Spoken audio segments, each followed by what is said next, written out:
आज जब देश आजादी का अमृत महोत्सव मना रहा है तो उसी कालखंड में बाबा साहब आम्बेडकर की जन्म जयंती का अवसर हमें उस महान यज्ञ से भी जोड़ता है और भविष्य की प्रेरणा से भी जोड़ता है।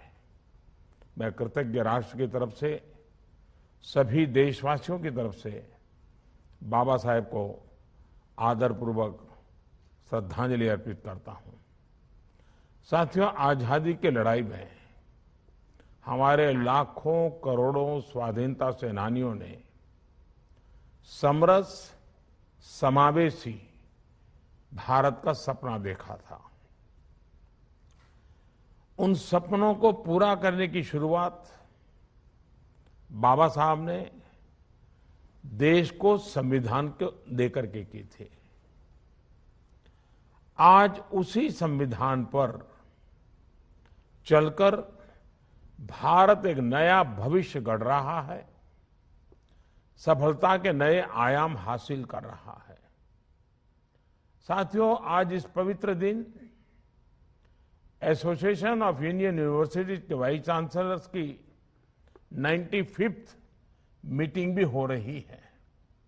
बाबा साहब आम्बेडकर ओपन यूनिवर्सिटी में बाबा साहब समरसता चेयर की स्थापना की घोषणा भी हुई है। अभी बाबा साहब के जीवन पर, उनके विचारों पर, आदर्शों पर भाई किशोर मकवाना जी की 4 पुस्तकों का लोकार्पण भी हुआ है।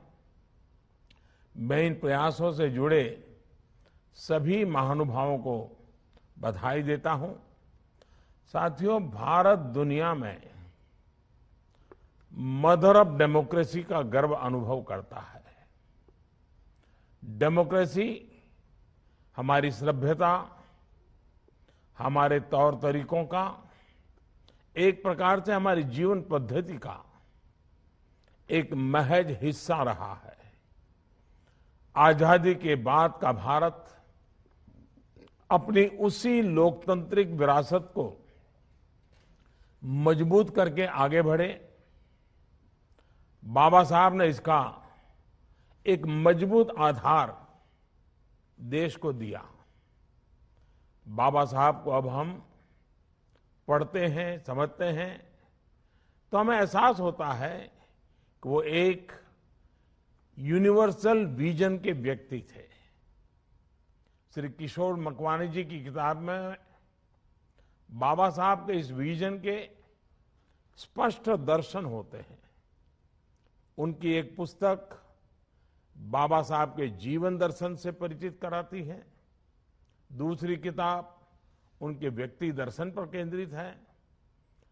इसी तरह तीसरी किताब में बाबा साहब का राष्ट्र दर्शन हमारे सामने आता है और चौथी किताब में उनके आयाम दर्शन को देशवासियों तक ले जाएगी। ये चारों दर्शन अपने आप में किसी आधुनिक शास्त्र से कम नहीं है। मैं चाहूंगा कि देश के विश्वविद्यालयों में, कॉलेजों में हमारी नई पीढ़ी ज्यादा से ज्यादा इन पुस्तकों को और ऐसे कई पुस्तकों को भी पढ़े। समरस समाज की बात हो, दलित वंचित समाज के अधिकारों की चिंता हो, महिलाओं के उत्थान और योगदान का प्रश्न हो, शिक्षा और विशेषकर उच्च शिक्षा पर बाबा साहब का विजन हो, इन सभी आयामों से देश के युवाओं को बाबा साहब को जानने समझने का अवसर मिलेगा।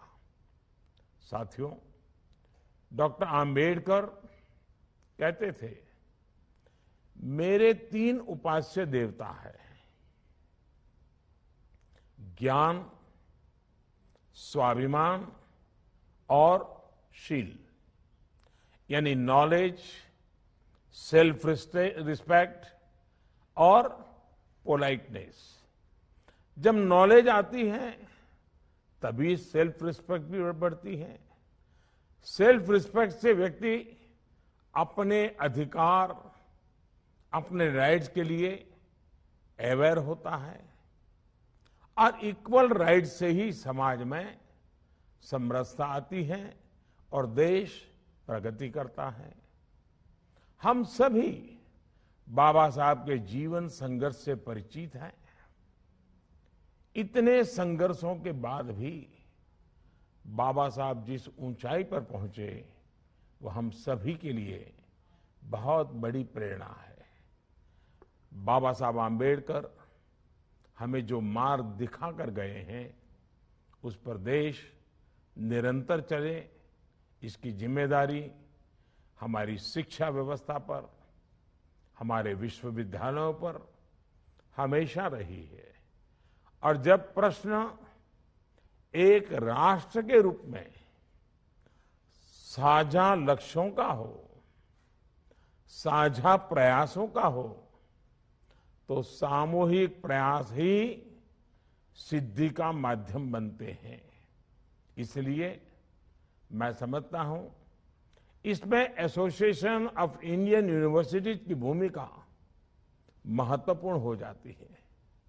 एआईयू के पास तो डॉक्टर सर्वपल्ली राधाकृष्णन जी, डॉक्टर श्यामा प्रसाद मुखर्जी, श्रीमती हंसा मेहता जी, डॉक्टर जाकिर हुसैन जी जैसे विद्वानों की भी एक बहुत बड़ी लंबी विरासत है। डॉक्टर राधाकृष्णन जी कहते थे, the end product of education should be a free creative man who can battle against historical circumstances and adversities of nature. तात्पर्य ये कि शिक्षा को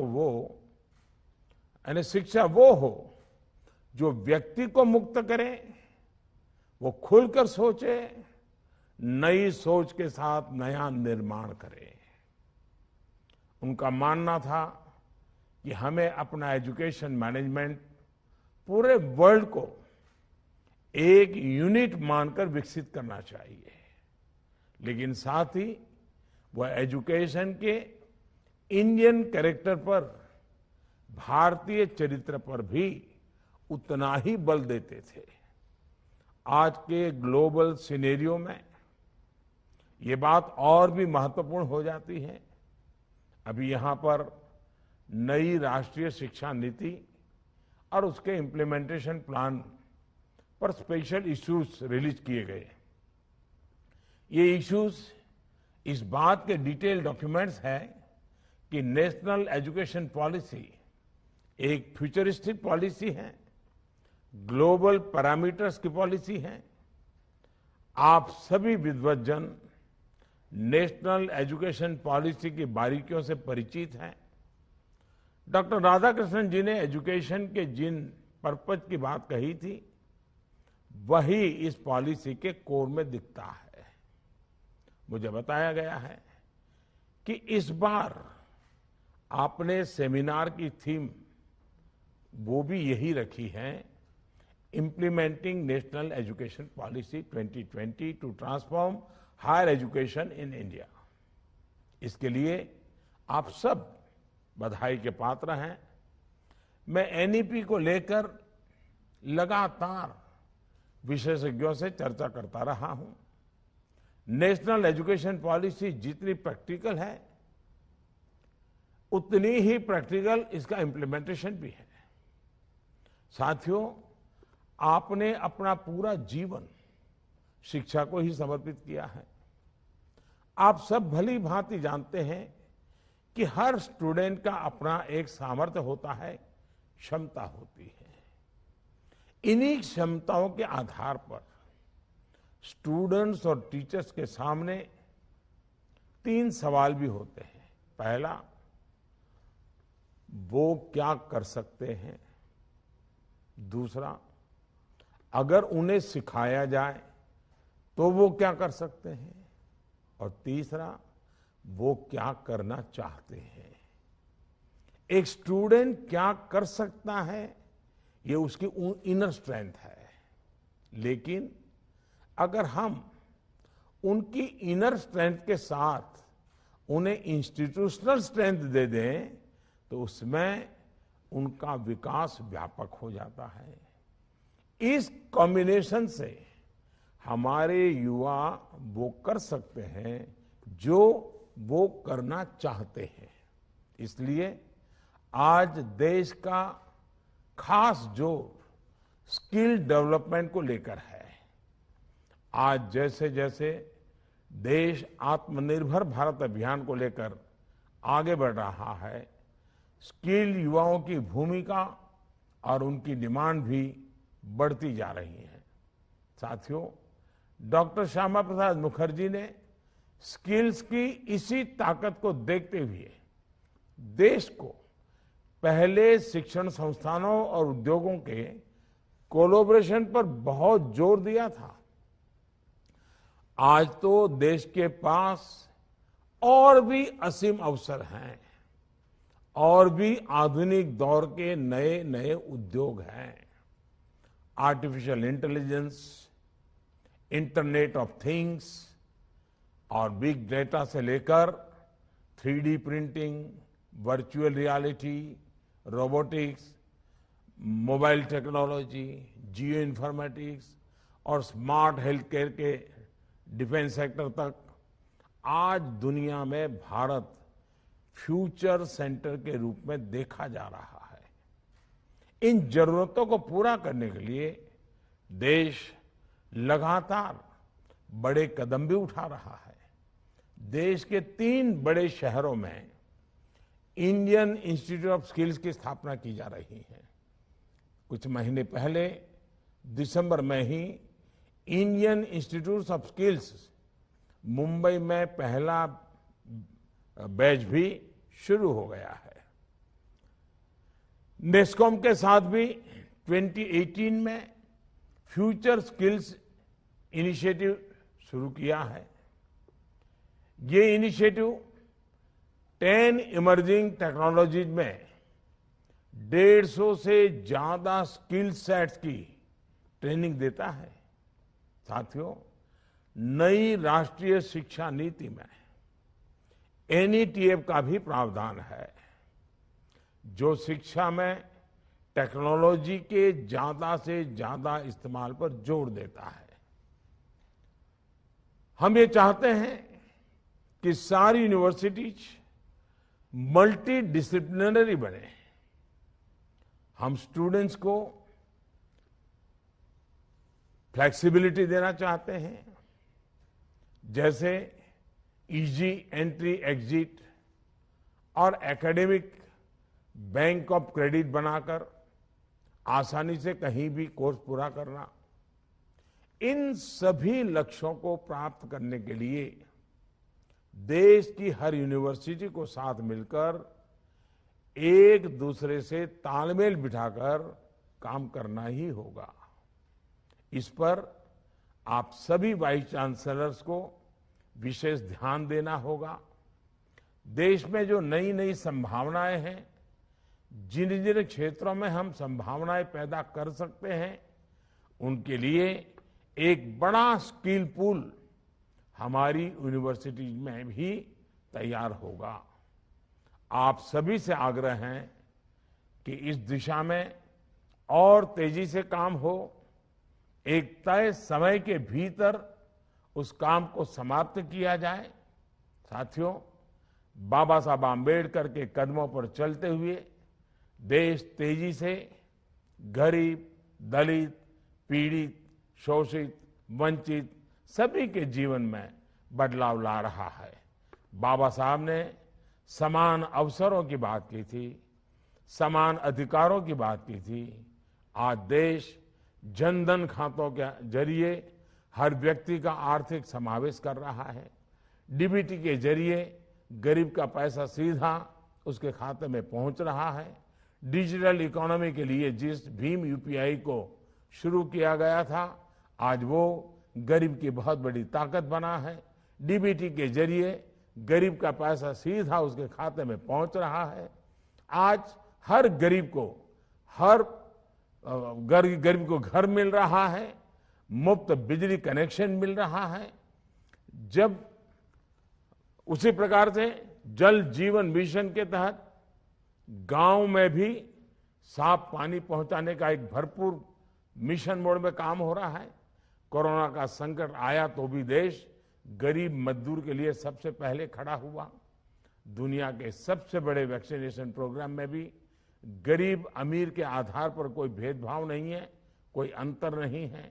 यही तो बाबा साहब का रास्ता है, यही तो उनके आदर्श हैं। साथियों, बाबा साहब हमेशा महिला सशक्तिकरण पर बल देते थे और इस दिशा में उन्होंने अनेक प्रयास किए। उनके इसी विजन पर चलते हुए देश आज अपनी बेटियों को नए नए अवसर दे रहा है। घर और स्कूल में शौचालय से लेकर सेना में युद्ध की भूमिकाओं तक देश की हर पॉलिसी के केंद्र में आज महिलाएं हैं। इसी तरह बाबा साहब के जीवन संदेश को जन जन तक पहुंचाने के लिए ही आज देश काम कर रहा है। बाबा साहब से जुड़े स्थानों को पंच तीर्थ के रूप में विकसित किया जा रहा है। कुछ साल पहले मुझे डॉक्टर अंबेडकर इंटरनेशनल सेंटर के लोकार्पण का अवसर मिला था। आज ये सेंटर सामाजिक और आर्थिक विषयों पर, बाबा साहब के जीवन पर रिसर्च के केंद्र के रूप में उभर रहा है। साथियों, आज हम आजादी के 75 साल के करीब हैं और अगले 25 सालों के लक्ष्य हमारे सामने हैं। देश का ये भविष्य के लक्ष्य और सफलताएं हमारे युवाओं में से जुड़े हुए हैं। हमारे युवा ही इन संकल्पों को पूरा करेंगे। हमें देश के युवाओं को वो उनकी सामर्थ्य के हिसाब से अवसर देने हैं। मुझे पूरा भरोसा है कि हम सबके ये सामूहिक संकल्प, हमारे शिक्षा जगत के ये जागृत प्रयास नए भारत के इस सपने को जरूर पूरा करेंगे। हमारे ये प्रयास, ये परिश्रम ही बाबा साहब के चरणों में हमारी श्रद्धांजलि होगी। इन्हीं शुभकामनाओं के साथ मैं फिर एक बार आप सबको बहुत बहुत धन्यवाद देता हूं, नवरात्रि की शुभकामनाएं देता हूं। आज बाबा साहब आम्बेडकर की जन्म जयंती पर विशेष रूप से शुभकामनाएं देता हूं। बहुत बहुत धन्यवाद।